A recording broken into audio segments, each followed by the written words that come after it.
As casas sozinhas enquanto os moradores viajam nas férias são o alvo preferido dos ladrões. Por isso, as pessoas precisam tomar algumas medidas de prevenção para evitar a ação dos meliantes. A primeira recomendação é não divulgar que vai ou está viajando, principalmente nas redes sociais. A pessoa, caso ela for se ausentar de sua residência por um tempo mais elevado, ela deve, num primeiro momento, evitar qualquer tipo de transmissão a larga escala dessa informação. Porque da mesma maneira que os amigos dela e pessoas que estão adicionadas ali possam verificar essa situação, o criminoso muitas vezes acaba se infiltrando em redes sociais ou sabendo por quaisquer outros meios e usando dessa informação, né? No caso de correspondência, a pessoa, no primeiro momento, deve ter sempre um local destinado para isso. Alguma caixinha de correio ou, eventualmente, algum vizinho que recolha essa situação.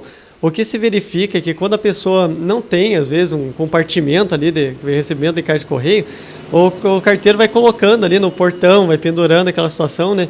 E daí o criminoso que estiver passando, verificando, ele vai perceber esse acúmulo de correspondência e notar que a casa está vazia, né? Então, se não tiver quem recolha os objetos, é sempre útil que a pessoa tenha, de fato, uma caixa ali para que seja posta a correspondência. Assim, quem passar na frente não vai verificar a ausência da pessoa. A situação de câmeras e afins, elas ajudam, de certa maneira, a prevenir parcialmente o cometimento de um crime, né? Normalmente, o autor de um ato delituoso, ele vai perceber a ausência da pessoa e ele vai tentar entrar por algum lugar que não tenha câmera, né?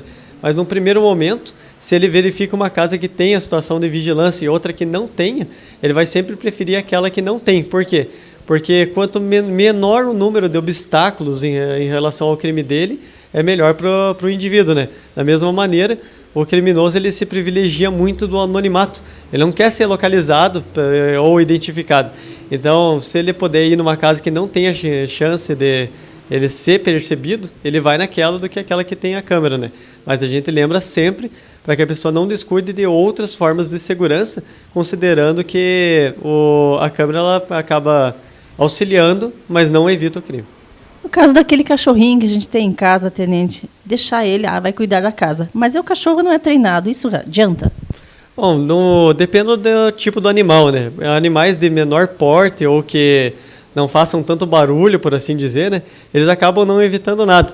Normalmente, cães de maior porte, ou pelo menos aqueles que se mostram mais agressivos à presença de estranhos pela territorialidade dele, né? Ele acaba sendo mais eficiente pela intimidação que ele causa ao criminoso. Mas ainda assim, muitas vezes acaba não auxiliando tanto, porque o bandido às vezes tenta alimentar o cão ou coisa do tipo.